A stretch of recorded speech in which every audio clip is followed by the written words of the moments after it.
Okay, cool. Thank you, everyone, for joining us this evening.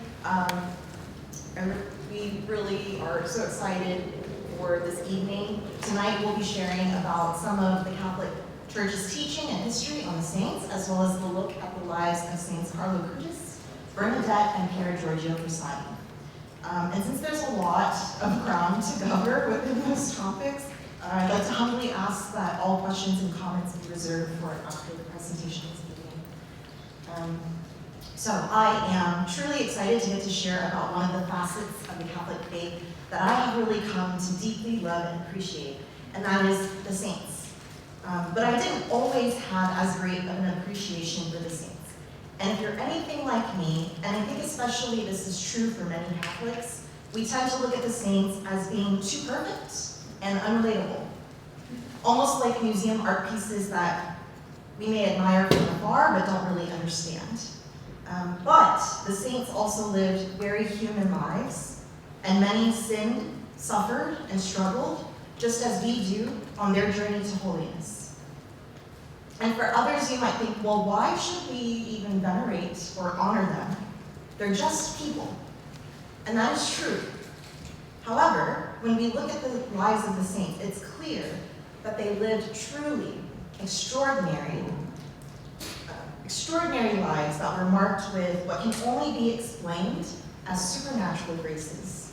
Not because of their own power in doing, but because they were radically open and receptive to the work of God's grace and love in and through them. So, what makes a saint? Most of the time when we hear or talk about saints, we think about the capital S-T period saints. But we also sometimes hear or say that person is a living saint. So what do we mean by saints? The word saint comes from the Latin word sanctus, which means holy. Back in the early church, the word saint was used much more broadly than we think of the word now. So for example, St. Paul addresses his letters to the saints in Ephesus, the saints in Philippi, the saints in Corinth. But for the early church, the term saint wasn't necessarily used as a type of technical designation, as we do more of in the modern day church. But it was used to generally describe someone or some persons as holy and set apart for God. The Catholic Church believes in the communion of saints, which is found in the Apostles' Creed, dating back to 4th century. The best thing about the communion of saints is that it connects us all. For Catholics, when we celebrate the Eucharist and Mass, we pray with all those who have gone before us. We, as the living, can pray for the souls in purgatory who need intercessory prayer in order to be fully united to God, because they are unable to petition to God for themselves. And they at some point will get to go to heaven. Once they are in heaven, they and all the saints in heaven pray and intercede for the rest of us. There's this beautiful, continual, ongoing exchange. An exchange of God's love that takes place. And we are able to pray to the saints in heaven, to talk with them, and to ask for their intercession because we are connected with them through Christ's mystical body. The saints in heaven inspire us by their example, and they are present to us and act in our lives in ways which we couldn't in our lifetime even ever fully know and understand. But when we think about the saints acting in our lives, it's really nothing other than the action of Christ himself. As part of Christ's own mystical body, the saints act as the hands and feet of Christ for us. It's an incredibly beautiful relationship that is actually a part of God's plan of salvation. God doesn't just want to save us as some kind of undifferentiated lump, nor does he want to save us as merely isolated solo individuals, but God wants to save us through our own cooperation and participation of his life in and through his mystical body. And while it is true that technically you don't have to pray to the saints or seek their intercession in order to be saved, to not do so would be very limiting to one's experience and participation in God's life. They are a significant part of Christ's mystic body, of which we should desire to participate in and be fully part of. An analogy is like this. It's like if you've been dating someone and you've been getting to know them, and that person invites you to one of their family get-togethers, and you said, no, I don't want to talk to them. I only want to spend all my time with you. That would be kind of weird and sort of a red flag, because getting to know that person's family and friends helps you to know them better. And so for the Catholic Church, when we seek out the intercession of the saints in heaven, it really helps us to understand God better. I'd like to quickly go over some of the history of how the Church has prayed to the saints, including why we canonize saints and how the Catholic Church canonizes saints. So in the early periods prior to the medieval Church, canonization was more of an organic process. Someone holy dies, and the people close to them venerate them, and they would call them the holy so-and-so. And a group of people who wanted to honor them would kind of gather and form, and they would kind of just spontaneously incorporate that person's name, seek their intercession within their worship of God. And during the Protestant Reformation, this call to the saints kind of comes under a lot of criticism. And some would say, like, oh, the saints, these are just like legends. They're not actually real people. That's a fake person. And you're making these people into demigods and such and such.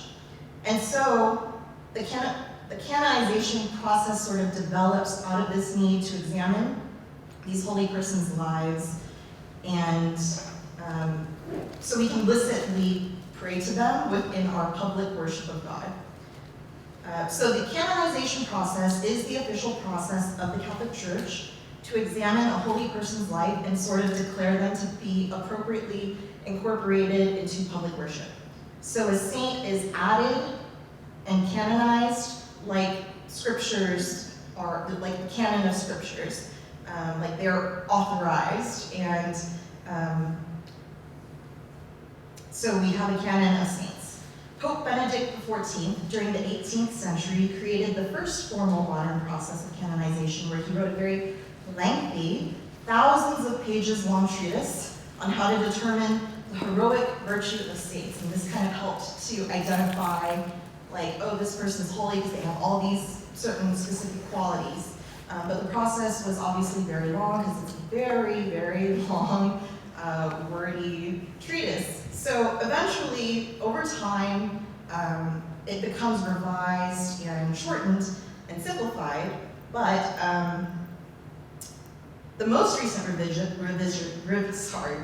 was done by John Paul II during the 1990s. And this was a very significant revision and made the process so much more simplified and streamlined in comparison to the old way, which was way more complicated and took a lot longer. So this is what it currently looks like. Step 1, 5 years must pass from the time of the candidate's death before a cause may begin in order to allow for a greater balance and objectivity in evaluating the case and to let kind of the emotions of the moment dissipate. And the Pope, though, is able, if he wants to, dispense from this waiting period, which Pope Francis did for John Paul II and Mother Teresa. So how it begins is a petitioner, which is like people who knew this person, usually people like from within a diocese, or it could be a religious order that's associated with this person, asks the bishop, who is responsible for opening the cause of canonization, to open up an investigation into a person's life through a postulator. The bishop then begins a series of consultations with the faithful of the diocese and the Vatican. And once these consultations are done, and he's received the nihil obstat, which means there's no objections, you can move forward, the person is then declared as servant of God. So then moving forward, step 2, the bishop then forms a diocesan tribunal for the cause. The tribunal will investigate how the candidate lived a life of heroic virtue. Witnesses who knew the person are called to give testimonies, and documents written by and about the candidate are gathered and examined. A postulator collects all of these testimonies, the writings of the person, details about the person, and once the investigation is complete, the information is collected and sent to the Vatican for the dicastery of causes of saints to be reviewed. So that information goes to the Vatican. Someone at the Vatican summarizes all the evidence and basically writes the TLDR version in order for the bishops or the members of the dicastery to review, because bishops are too busy to read like all of that stuff. And it gets vetted first through a theological commission. If that looks okay, it looks good, then finally it goes to the bishops to vote like yes or no. If it's a no, the cause for canonization is dead in the water, no more moving forward, it's done. If it's yes, then it's sent to the Pope. If the Pope says yes, that person is declared venerable. So once they're declared venerable, now it's really just a waiting game for 2 miracles to happen that are attributed to the intercession of that person. So waiting for a miracle. What makes a miracle? The process of declaring a miracle is super complex, very thorough, and it's an extremely high bar for what can be understood as a miracle. So today, virtually all the miracles are medical ones, and a medical miracle has to have been a long-standing, incurable, terminal illness, which was instantaneously and spontaneously healed. So even something like if the patient had a 10% chance of living, that won't count as a miracle. It's not enough. They have to get confirmation from the doctors, the medical professionals, reviewed by all medical standards that this person is terminal, like they're not going to make it. And then there also has to be, on the theological side, there has to be a review from a theological investigation board that this person was plausibly healed by God, and that it really was done through the prayer to this specific person, and through their intercession solely. So like, if you're praying to hope for the canonization of Carlo Acutis, but you've been also praying to St. Joseph, like that's not enough. Like, it has to for sure have been solely through Carlo. So if all of these standards are met and a miracle is confirmed, they then are declared as blessed.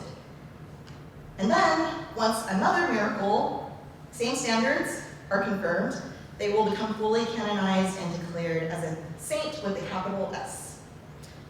The Pope can waive some of these requirements, and for martyrs, actually, the process is a little different. Like, they don't have to have a miracle prior to beatification, but they do require a miracle before they are canonized.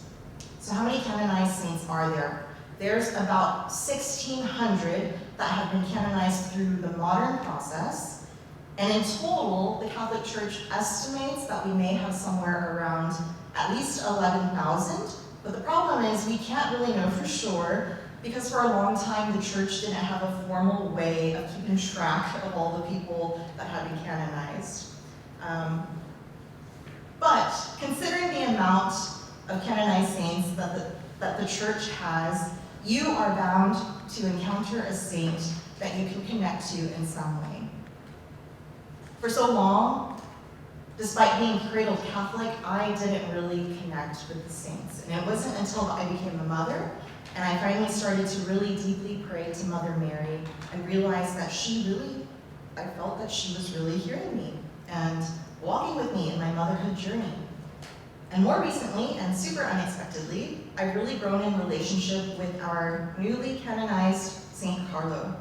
And it happened one day when there was a traveling exhibition of missionary relics during the time of the National Eucharistic Revival, that we at St. Mary's Chapel here at Rice had the privilege of getting to host a relic of St. Carlo Acutis, who was at the time Blessed Carlo. I was tasked with helping to pick up and transport his relic to and from the chapel. And so there he was, sitting in the back of my Honda Accord, and I couldn't help but want to talk with Carlo. I had, over the years, after his beatification, became really fascinated with him because he's just so different from so many of the saints that I was used to.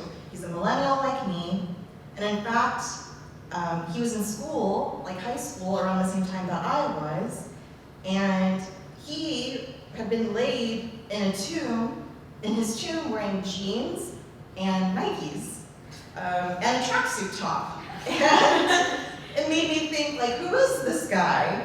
He's so different from everyone else I'm used to. Like, I need to get to know this person. So, Carlo was born in London on May 3rd, 1991, to Italian parents Andrea and Antonia Acutis, who eventually moved back to Italy in Milan. His mother, Antonia, said that even as a child, Carlo was very bright and called him a little genius. He started speaking at only 3 months old and was reading and writing by the age of 4. Antonia said that she was not very devout in her faith life herself, but even at age 3, Carlo would just want to be before the tabernacle and also just stand before the crucifix of the church. And through Carlo, Antonia started to recognize that Jesus was really truly present in the Blessed Sacrament. At age 7, Carlo received his first Holy Communion. And then from then on, he made the Eucharist the center of his life, attending Mass every single day. He would manage to drag his family to Mass and convince them to receive communion daily. He would pout if they didn't want to take him to church. He would also pray the rosary daily and read his Bible. Despite his peers teasing him for going to Mass every day, it never deterred Carlo. And even at the age of 11, Carlo began helping to teach catechism classes at his church. But Carlo was also a very normal boy, the kind of like boy next door, who liked eating pizza. He loved playing with animals. He would read comic books. He would watch cartoons like Pokemon. And everyone would describe him as this very kind and sweet boy who was full of joy. His kind and gentle nature really stayed with him even through his teenage years. He was generally very well liked among his peers. His friends would criticize why he wouldn't fight back if others would tease him, but he didn't see the need to retaliate. But this doesn't mean that Carlo was afraid of them, because Carlo would stand up in defense when it was truly needed. He was known for standing up for kids at school who got bullied, especially kids with disabilities. However, he would also defend church teachings in times that his peers would argue and disagree. Many of Carlo's high school classmates remember Carlo giving a passionate defense for the protection of life from the moment of conception when they had a classroom discussion on abortion. As a teenager, Carlo also became a digital evangelizer. Carlo really enjoyed video games. He owned a Nintendo Game Boy, a GameCube, an Xbox, and PlayStation. And when he would play with others online, he would have conversations with his gaming buddies about the importance of going to Mass and confession. And he limited his screen time and video playing game time to no more than 2 hours a week. Carlo was fascinated also with computer coding, and he taught himself basic coding. He used his computer skills and internet savvy to create a website which tracked every documented Eucharistic miracle around the world. And you can still check out that website today. It's right there. His spiritual director has attested that Carlo was personally convinced that the scientific evidence from Eucharistic miracles would help people to realize that Jesus is really present in the Eucharist, and that would help people to go to Mass. On October 1st, 2006, Carlo developed an inflammation of his throat, which doctors diagnosed as parotitis and dehydration. A few days later, Carlo's pain worsened and the doctors found blood in his urine. By Sunday, October 8th, he was too weak to get out of bed for Mass. Carlo was then brought to a clinic specializing in blood diseases and was diagnosed with leukemia. He was given little chance of recovery. He was then rushed to intensive care and put on a ventilator. And after a sleepless night, he was transferred to San Gerardo Hospital, which was only one of 3 hospitals in Italy that were equipped to treat his condition. The hospital staff called in their chaplain to administer the anointing of the sick. When a nurse came in to care for him, he asked her not to wake up his parents, since they were already very tired and he didn't want to worry them anymore. Carlo offered his suffering for both Pope Benedict XVI and the Catholic Church. His doctors asked him if he was in a great deal of pain, to which he replied, "There are people who suffer much more than me." His final words to his mother were, "Mom, don't be afraid. Since Jesus became a man, death has become the passage towards life, and we don't need to flee it. Let us prepare ourselves to experience something extraordinary in the eternal life." Carlo fell into a coma and was taken to the ICU for a blood cleansing treatment. And after a cerebral hemorrhage, he was pronounced brain dead on October 11th. And Carlo died the next day on October 12, 2006, at 6:45 p.m. at age 15. His body currently lies in repose in a glass tomb in Assisi, where he can be seen wearing his jeans and Nike sneakers. Carlo Acutis was beatified on October 10, 2020, after a first miracle was attributed to his intercession when a boy named Mattheus was spontaneously healed from a serious birth defect, a malformation of his pancreas, after he and his mother asked Carlo to pray for his healing. And then Pope Francis recognized a second miracle attributed to Carlo's intercession on May 23, 2024.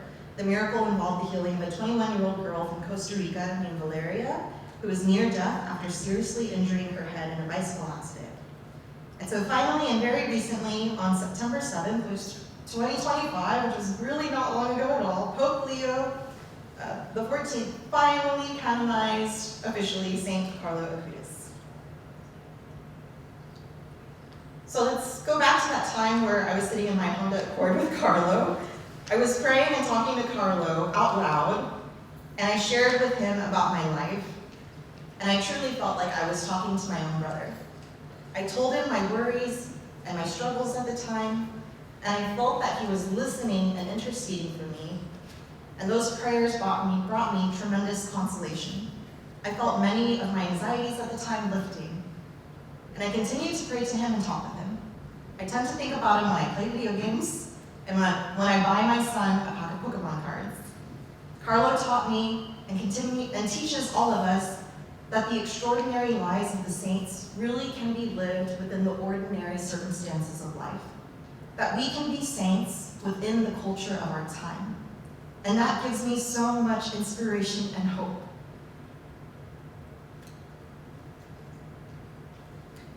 I'm going to go ahead and hand it over now to Mary, who's going to share with us about the incredible Saint Bernadette.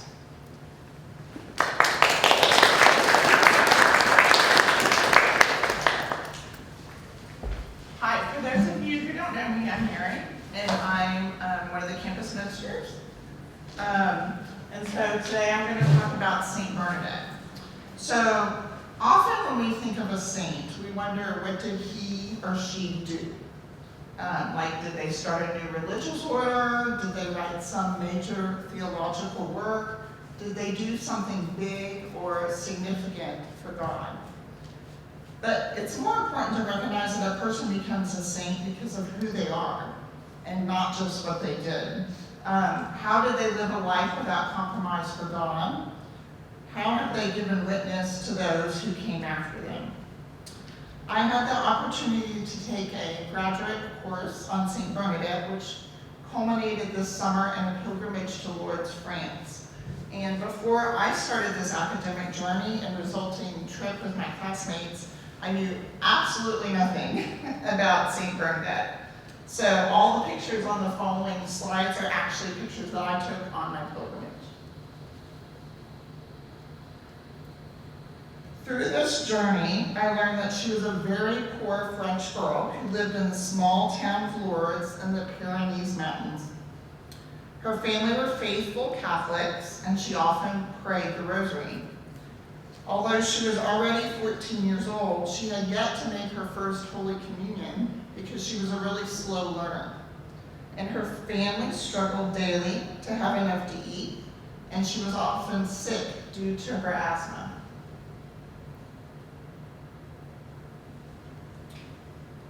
On February 11th, in 1858, She was gathering firewood with her sister near the banks of the river Goff. And while alone, she had her first vision of what she would call the lady on the side of the riverbank. And she continued to have visions of the lady at the grotto over the next 6 months. She had 18 in total. In the vision on March 25th, the lady told Bernadette, "I am the Immaculate Conception." But she had no idea whatsoever what that meant. And it was only when the meaning of those particular words were explained to her later by a priest that Bernadette came to realize who the lady was. And there are so many other beautiful details of this period of Bernadette's life, but we do not have time to go into all of them today.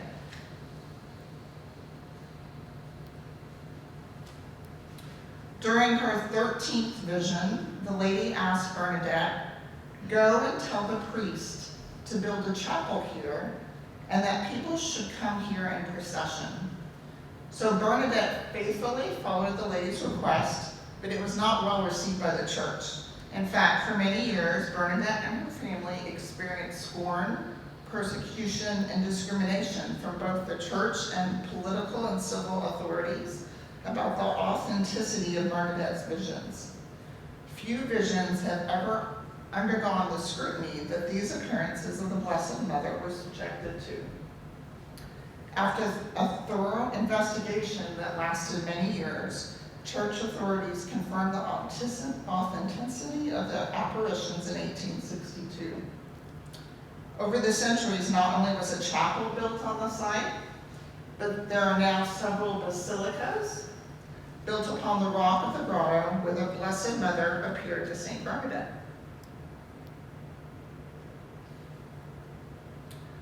So today, Lourdes has become one of the most popular Marian shrines in the whole world.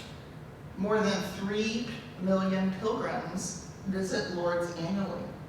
And pilgrims come from all over the world, from all over 80 countries. And these pictures were actually taken at dawn at 6 a.m. when a group of pilgrims was celebrating Mass at the grotto in some Eastern European language. I didn't know what it was, but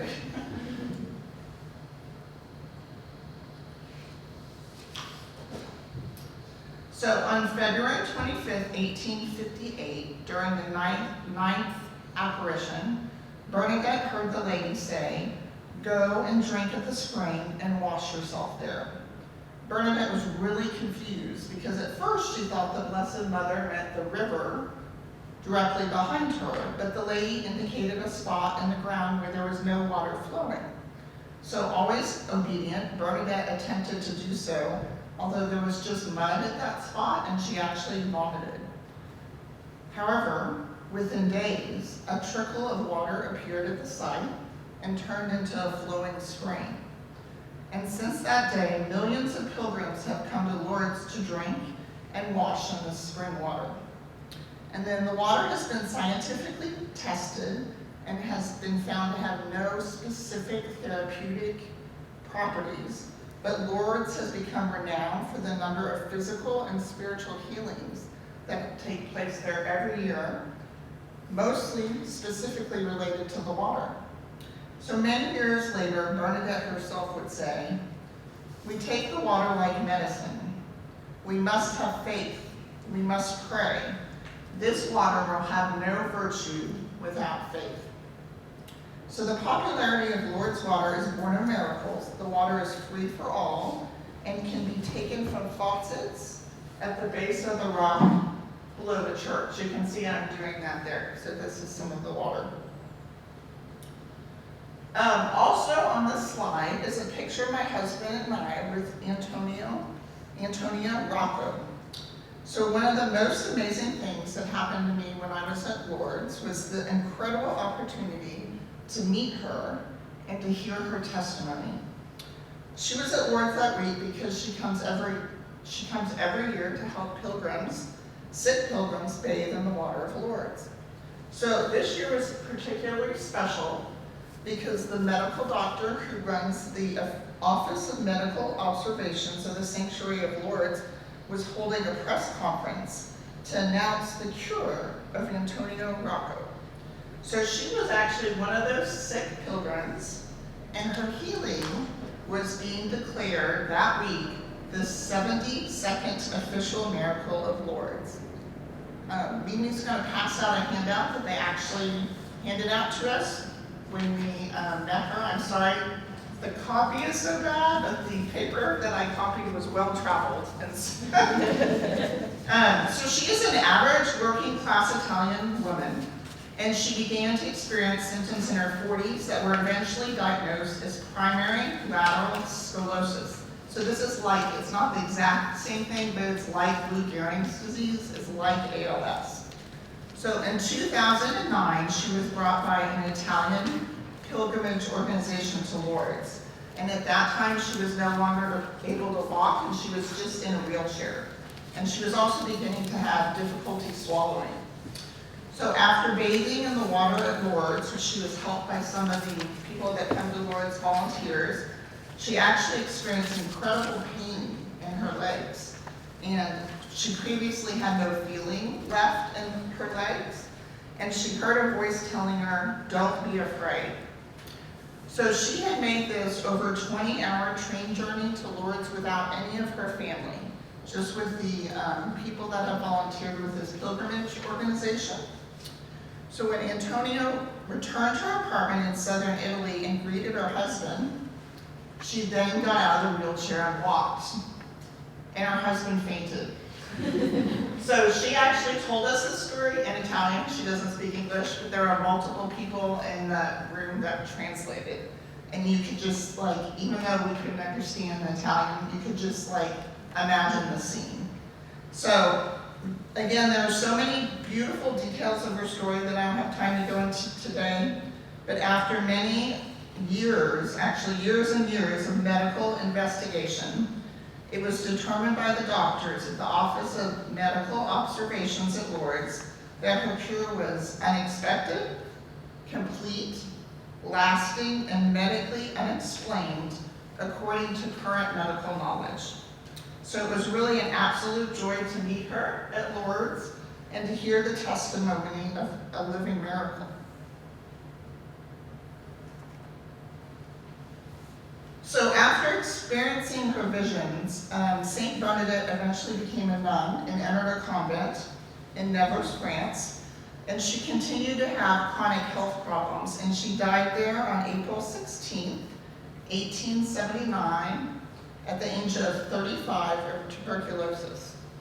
So Pope Pius XI proclaimed her a saint on December 8, 1933, but not for having been chosen by Mary to witness the apparitions of the Blessed Mother, but for the way in which she responded to that grace. So she's considered the patron saint of the poor, the sick, shepherds, and those mocked for their faith. And this picture is a relic of Saint Bernadette in a nearby church in Bartras, where Bernadette would care for her extended family's sheep.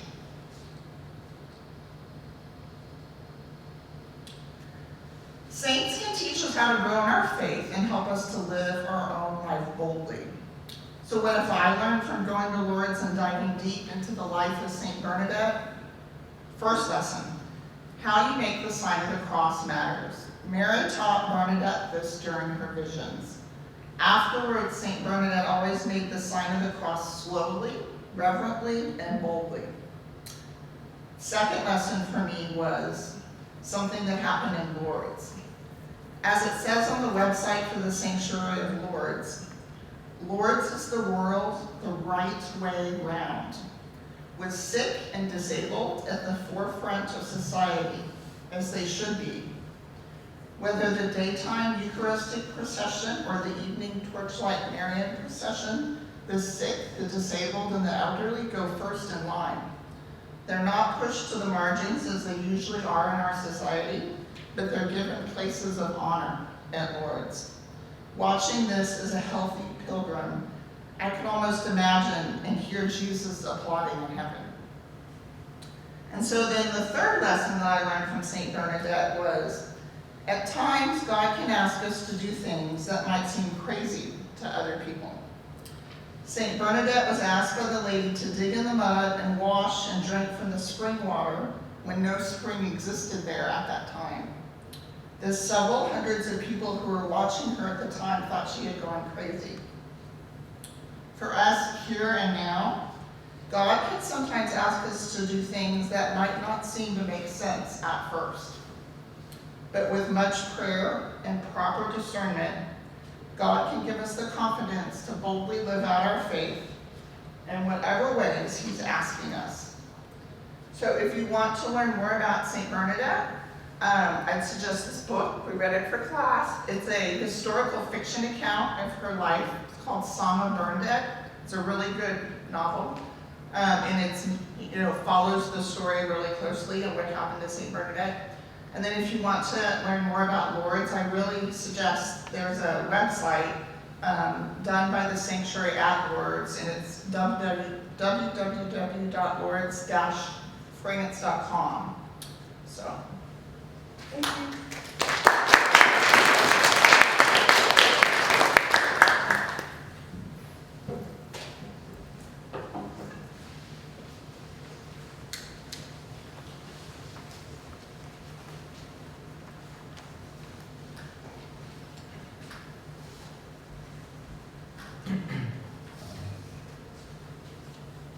And then I also wanted to be able to reflect a little bit on the life of now Saint Pier Giorgio Frassati.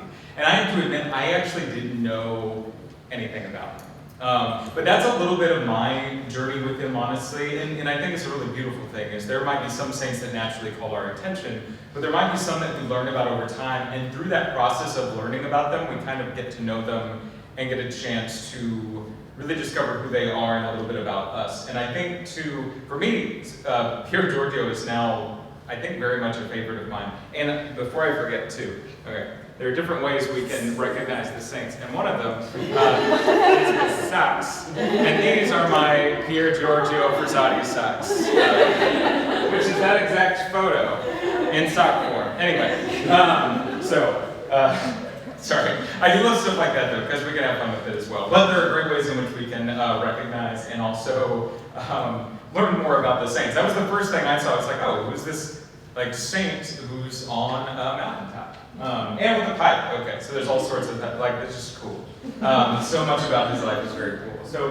But the more I learned about him too, it's just really, I don't know. There's so much about it I found really fascinating. So Pier Giorgio was born in 1901 in Turin, Italy. So we have both Carlo and Pier Giorgio as Italians.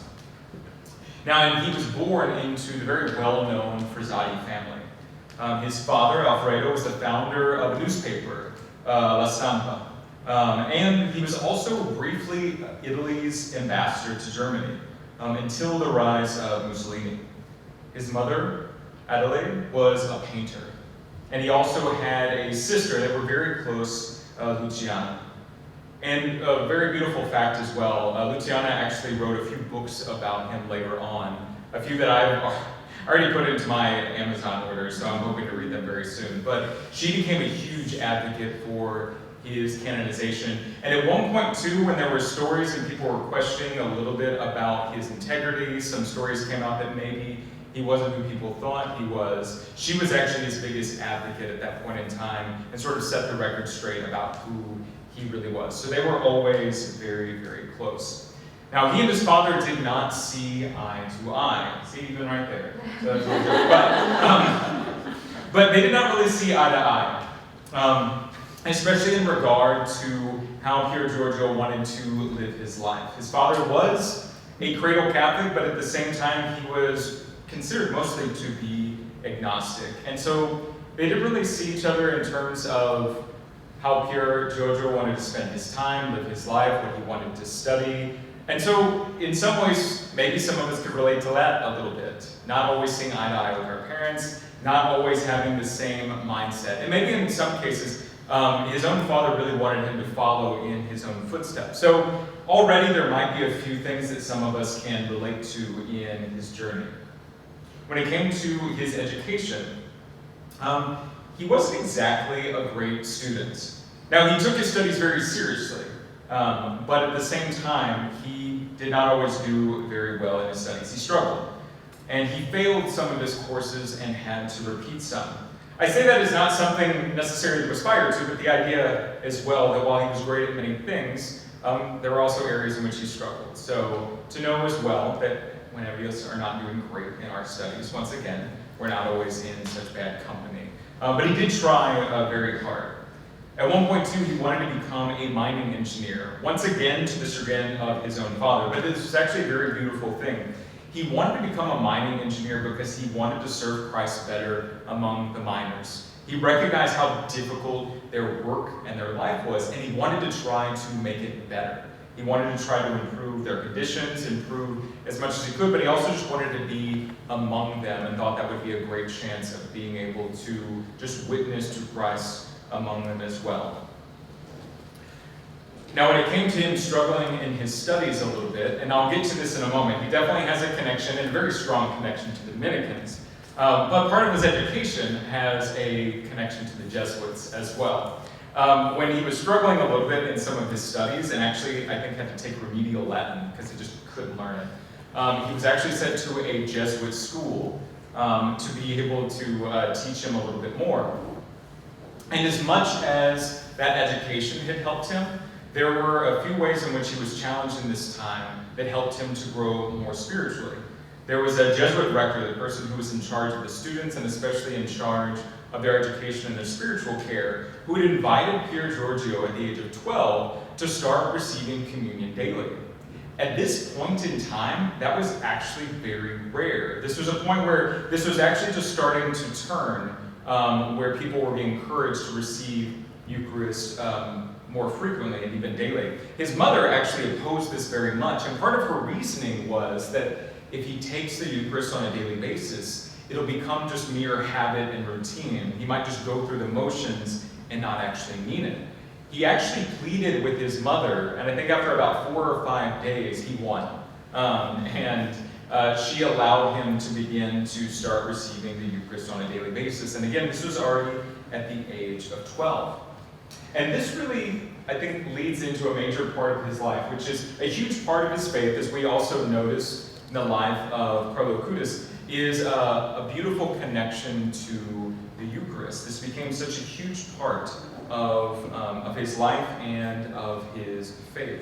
He was noted by many at this point in time for actually accepting that invitation to go to the Eucharist on a daily basis, but he rarely missed from that point forward. Again, he had a wealthy family. Sometimes they would travel. They would often go to their vacation home, and he would make sure that he had a chance to go to Mass on a daily basis. I read one story that I love fun stories about saints. He had a really hard time waking up, and his parents were going to help because they weren't really, they weren't against this journey, but they weren't really supporting him. At one point in time, he had, I think, a rope tied to his hand that was thrown out the window, and he'd asked the gardener to pull on it to wake him up. But he was also known to be a heavy sleeper, so at one point in time, the gardener kept yanking on the rope and it knocked the table over.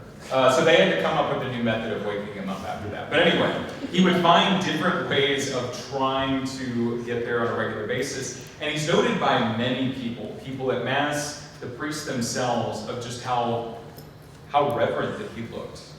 There was someone else that said that while he was in front of the Eucharist, whether it be at Mass or in adoration, they swear that like a specific quote, a bee could have stung him and I don't think he would have noticed.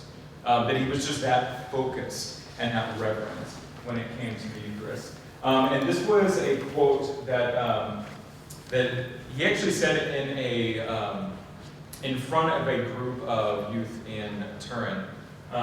I urge you with all the strength of my soul to approach the Eucharistic table as often as possible. Feed on this bread of the angels from which you will draw the strength to fight inner struggles. The struggles against passions and against all adversities, because Jesus Christ has promised to those who feed themselves with the most holy Eucharist eternal life and the necessary graces to obtain it. His own sister wrote as well that she is convinced that his daily reception of the Eucharist is what really gave him the strength to do all of the things that he did. And we'll talk about his tireless work in just a moment. But this was such a huge part of his life. Along with attending Mass, he was also known for attending Eucharistic adoration, sometimes in all-night vigils.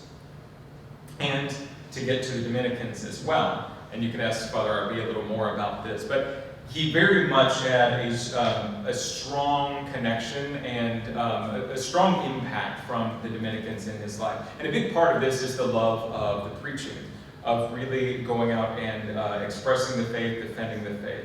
And during his college years, he grew to love the Dominican order to the point where he actually made his profession as a lay member of the Dominican order at the age of 21. Pier Giorgio was a member of what we call the Third Order. And this is a type of people who will, while still living in their regular day-to-day life, they still participate in the Dominican life of prayer, study, and preaching. There are many religious orders that have what we call a third order, where lay people are able to join in the work and the spirituality. And Pier Giorgio is considered a third order Dominican.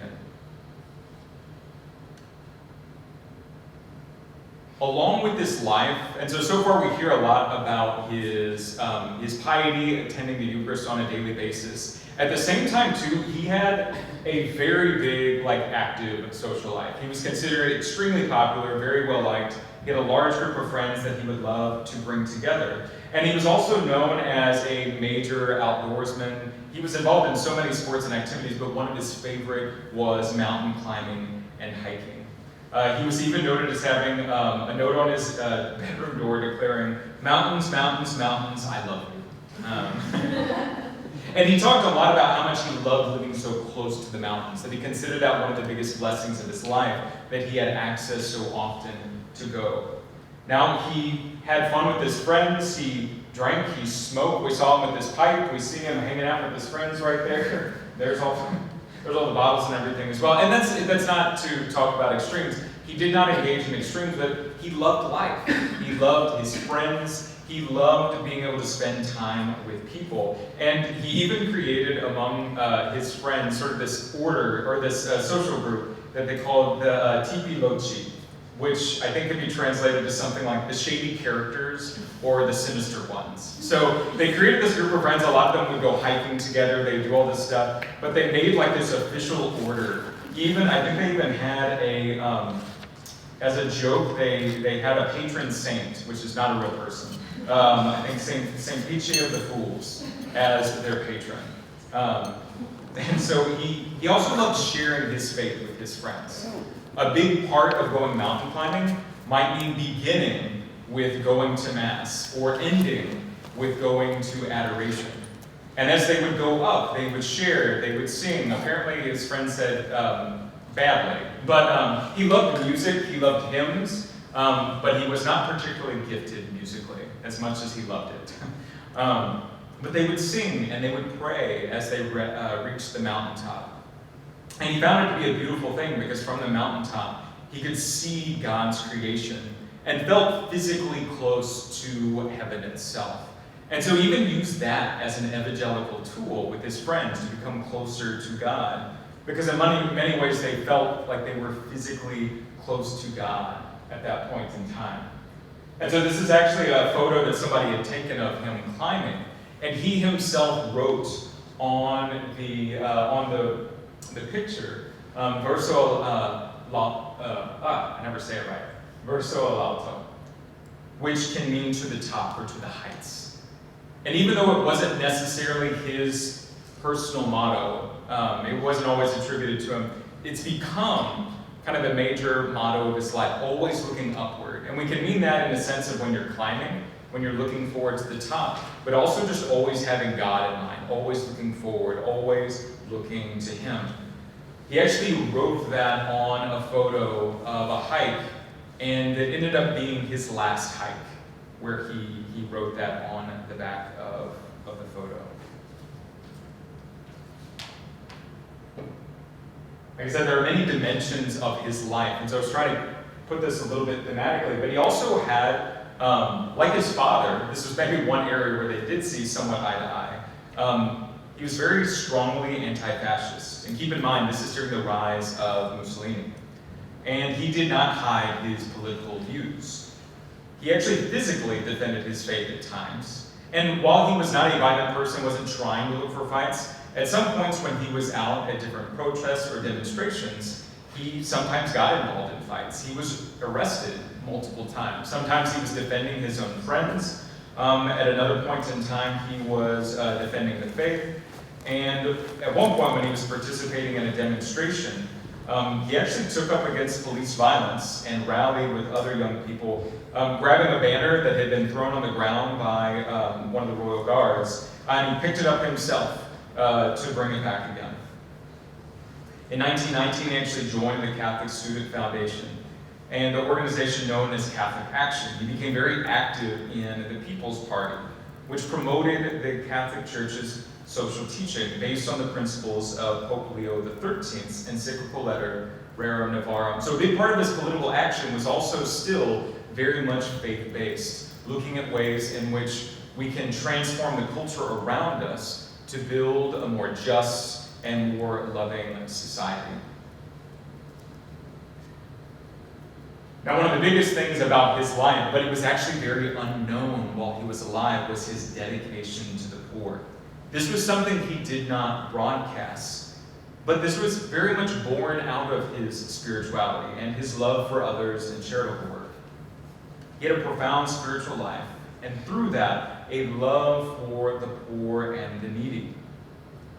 His family never really knew how generous he was. And his friends had some idea because they were with him on a regular basis, and they could see that sometimes he would give away maybe his train fare, which he did on a very regular basis, but nobody realized until his death how generous he had been.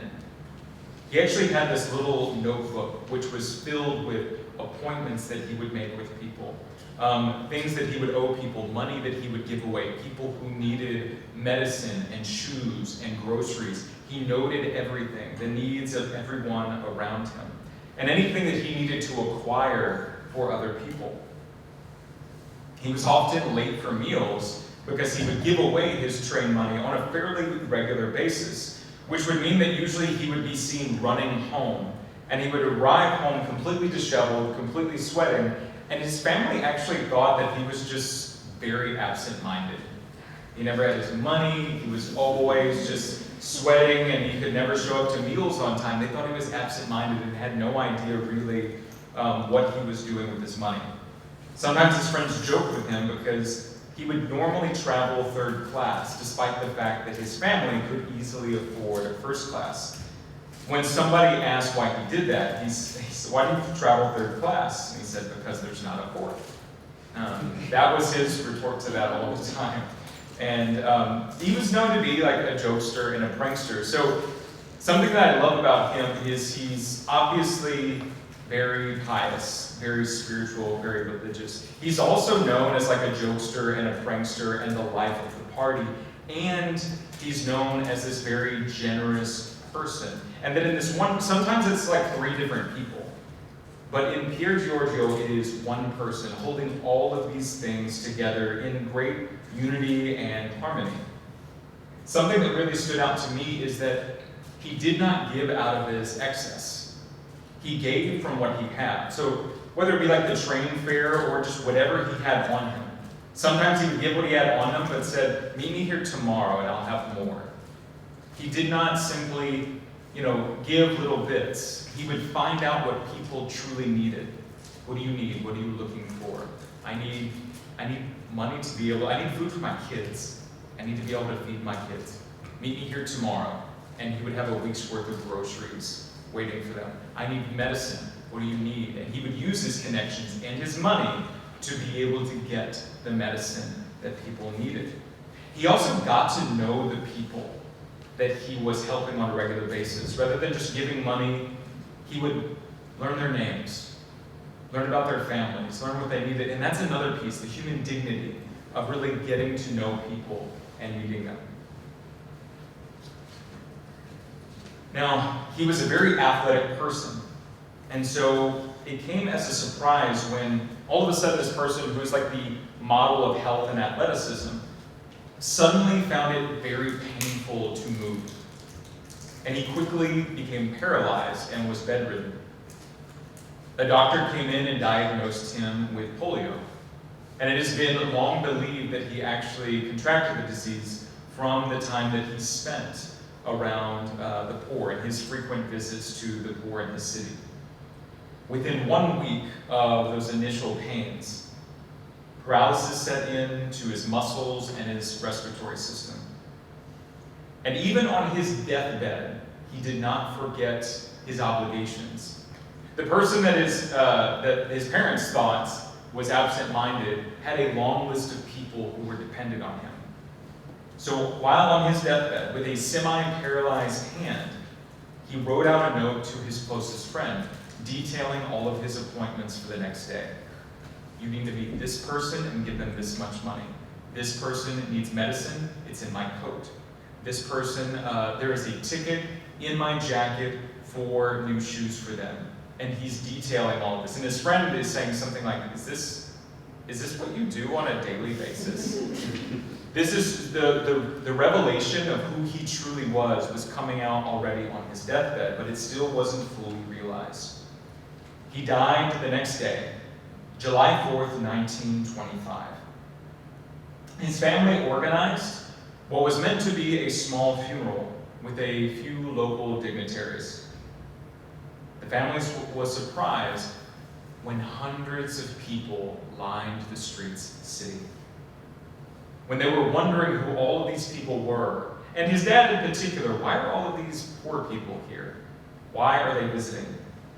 Stories all of a sudden erupted that Pier Giorgio had given them money, had helped their children survive the winter, had literally saved people's lives through food and clothing and medicine, and he was the first person to show them any sort of human kindness and dignity. The streets were lined with people ready to witness to the fact that this man was a saint. And it was in that moment that even his own family finally learned who he truly was.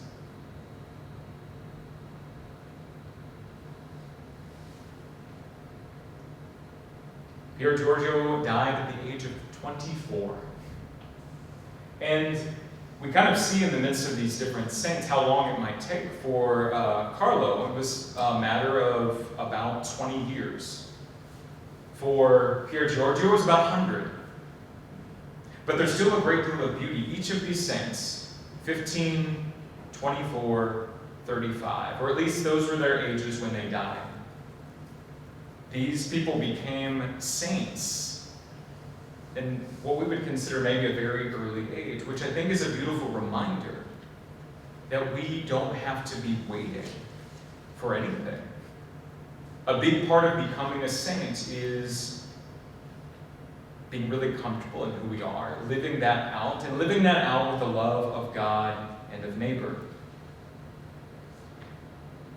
There are a few quick lessons that I think I've already pointed to, but what I really love about Pier Giorgio is that I think especially today, sometimes when we talk about our faith, there might be some people that focus a lot on prayer and piety, and maybe others that are going to focus a lot on social justice and service. And sometimes in our church, we talk about those as two different areas. But what I think is really beautiful in Pier Giorgio is this reminder of the two greatest commandments, to love God and neighbor, and those are always meant to be interwoven. And we see those interwoven quite perfectly, I think, in his life, in his prayer, and how his prayer was always outpouring to a love of especially the most needy among him. We also find, too, that you can be a religious person and have a lot of fun. You can enjoy life and all of these things, but maybe with a mind of seeing God in all of these things and pointing to God. And finally, too, there's this, I think, mix. I was trying to figure out how to word it, but being very outward. He loved his faith, and people knew that, but he never really flaunted the work he was doing. So being able to show, especially who God is in our lives. But I think the point being that we're not trying to draw attention to ourselves. that what we're doing isn't about us at all. And in that, we might actually find true freedom and be truly alive in all of that. And so I put this in.